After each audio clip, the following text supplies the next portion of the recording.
Treasure Island. Chapter 31. The Treasure Hunt. Flint's Pointer. "Jim," said Silver, when we were alone, "if I saved your life, you saved mine, and I'll never forget it. I seen the doctor waving you to run for it, with the tail of my eye, I did, and I seen you say no, as plain as hearing. Jim, that's one to you. This is the first glint of hope I had since the attack failed, and I owe it to you. And now, Jim, we're to go in for this here treasure hunting, with sealed orders, too. And I don't like it, and you and me must stick close, back to back like, and we'll save our necks in spite of fate and fortune."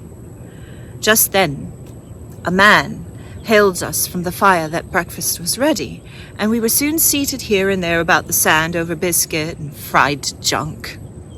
They had lit a fire fit to roast an ox, and it was now grown so hot that they could only approach it from the windward, and even there not without precaution. In the same wasteful spirit, they had cooked, I suppose, 3 times more than we could eat, and one of them, with an empty laugh, threw what was left into the fire, which blazed and roared again over this unusual fuel. I never in my life saw men so careless of the morrow. Hand to mouth is the only word that can describe their way of doing, and what with wasted food and sleeping sentries, though they were bold enough for a brush and be done with it, I could see their entire unfitness for anything like a prolonged campaign. Even Silver, eating away with Captain Flint upon his shoulder, had not a word of blame for the recklessness, and this the more surprised me, for I thought he had never shown himself so cunning as he did then. "Aye, mates," said he, "it's lucky you have barbecue to think for you with this here head. I got what I wanted, I did. Sure enough, they have the ship. Where they have it, I don't know yet. But once we hit the treasure, we'll have to jump about and find out. And then, mates, us that has the boats, I reckon, has the upper hand." There's a picture of that.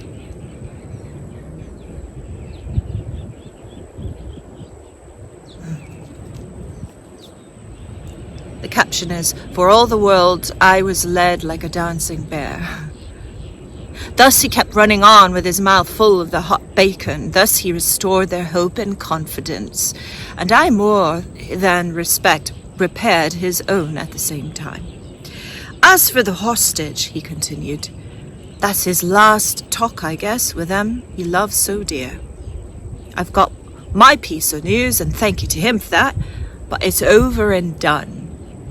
I'll take him in a line when we go treasure hunting, for we'll keep him like so much gold, in case of accidents, you mark, and in the meantime, once we got the ship and treasure both, and off to sea like jolly companions, why then, we'll talk Mr. Hawkins over, we will, and we'll give him his share, to be sure, for all his kindness."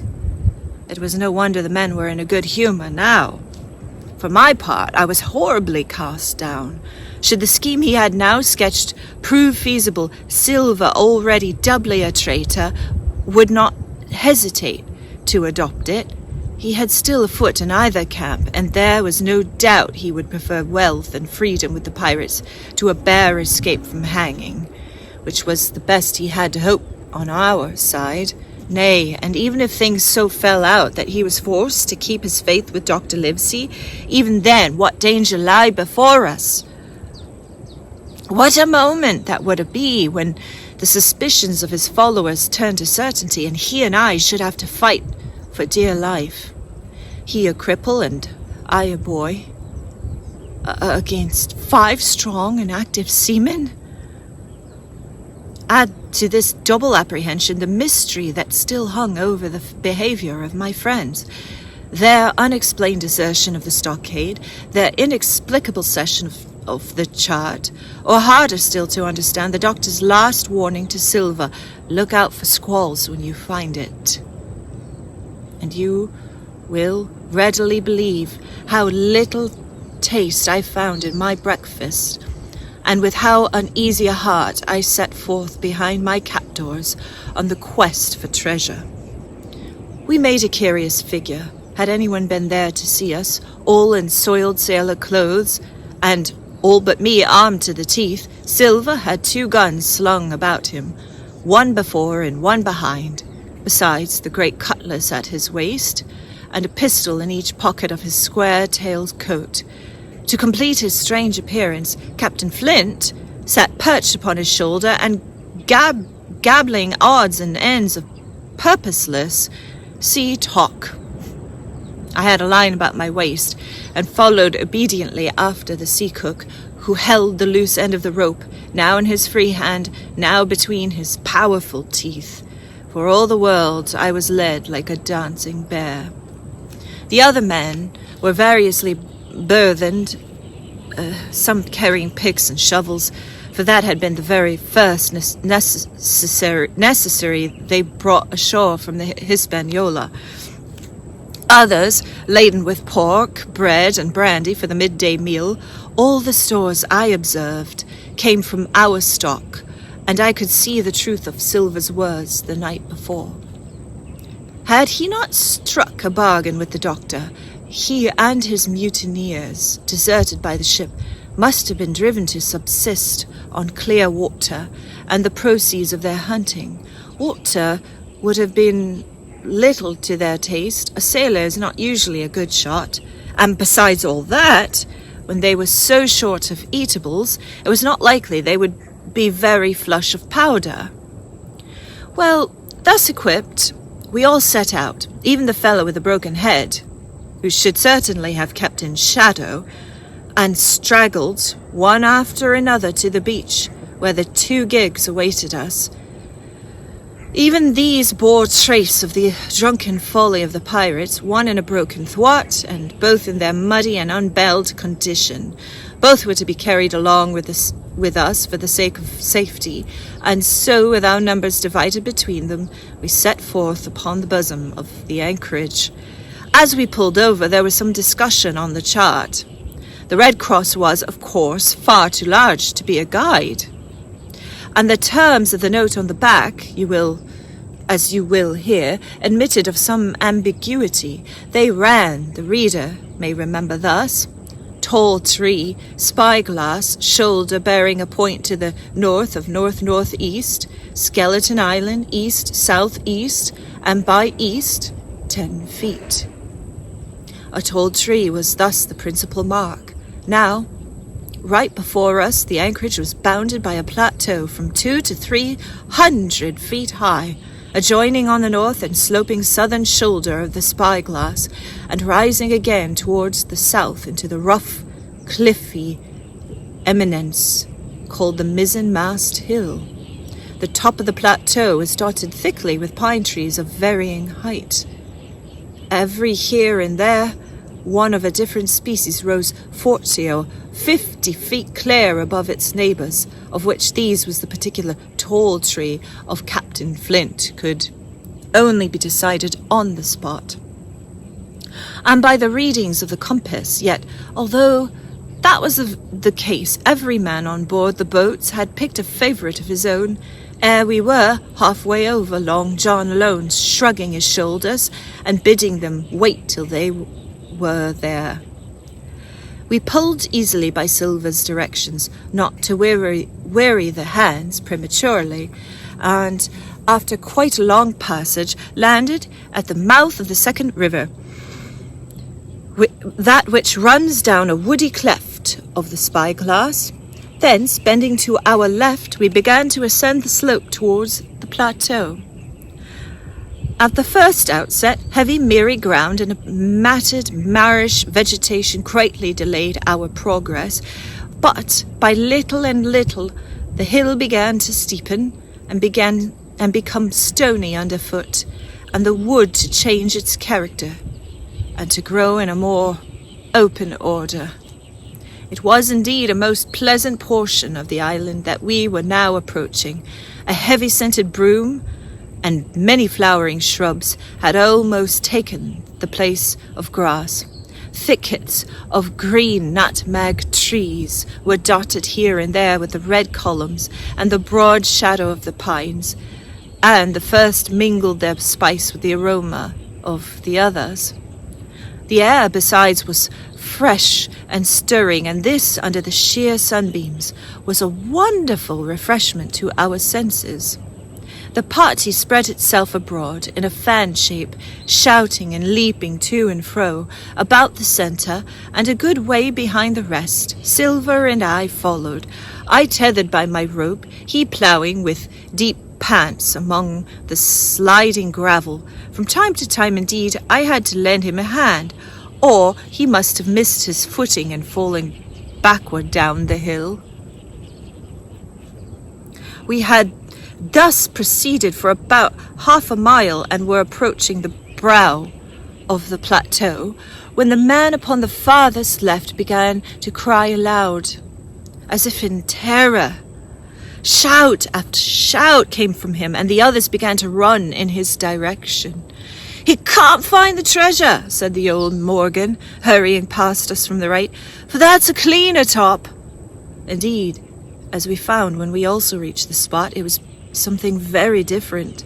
At the foot of a pretty big pine, and involved in a green creeper, which had even partly lifted some of the smaller bones, a human skeleton lay with a few shreds of clothing on the ground. I believe a chill struck for a moment every heart. "He was a seaman," said George Merry, who, bolder than the rest, had gone up close and was examining the rags of clothing. "Leastways, this is a good sea cloth." Aye, said Silver. "Like enough you wouldn't look to find a bishop here, I reckon. But what sort of a way is that for bones to lie? 'Tain't in nature." Indeed, on a second glance, it seemed impossible to fancy that the body was in a natural position, for some disarray, the work perhaps of the birds that had fed upon him, or of the slow-growing creeper that had gradually enveloped his remains. The man lay perfectly straight, his feet pointing in one direction, his hands raised above his head like a diver's, pointing directly in the opposite. "I've taken a notion into my old numbskull," observed Silver. Here's the compass. There's the tip-top pint of Skeleton Island sticking out like a tooth. Just take a bearing, will you, along the line of them bones." It was done. The body pointed straight in the direction of the island, and the compass read dully east, south, east, and by east. "I thought so," cried the cook. "This here is a pinter. Right up there is our line for the Pole Star and the Jolly Dollars. But by thunder, if it don't make me cold inside to think of Flint, this is one of his jokes. And no mistake. Him and these 6 was alone here. He killed them, every man, and this one he hauled here and laid down by compass. Shiver my timbers, they're long bones, and the hair's been yellow. Aye, that would be Ardus. You mind Ardus, Tom Morgan?" Aye, returned Morgan. "I mind him. He owed me money, he did, and took my knife ashore with him." "Speaking of knives," said another, "why don't we find his lying round? Flint weren't the man to pick a seaman's pocket, and the birds, I guess, would leave it be." "By the powers, and that's true," cried Silver. "There ain't a thing left here," said Merry, still feeling round among the bones. "Not a copper do it, nor a baccy box. It don't look natural to me." "No, by gum, it don't," agreed Silver. "Not natural, nor not nice, as you." "Great guns, messmates! But if Flint was living, this would be a hot spot for you and me. 6 they were, and 6 we are. And bones is what they are now. I saw him dead with these here dead lights, said Morgan. Billy took me in. There he laid with penny pieces on his eyes. Dead, aye. Sure enough, he's dead and gone below, said the fellow with the bandage. But if ever spirit walked, it would be Flint's. Dear heart, but he died bad, did Flint? Aye, that he did, observed another. Now he raged, and now he hollered for the rum, and now he sang, 15 men were his only song mates. And I tell you true, I never rightly liked to hear it since. It was main hot, and the windy was open, and I could hear that old song coming out as clear, and the death hole on the man already. Come, said Silver, stow this talk. He's dead, and he don't walk, that I know. Leastways, and he won't walk by day, and you may lay to that. Care killed a cat. Fetch ahead for the doubloons. We started, certainly, but in spite of the hot sun and the stirring daylight, the pirates no longer ran separate and shouting through the wood, but kept side by side, and spoke with bated breath. The terror of the dead buccaneer had fallen on their spirits. And that's the end of chapter 31.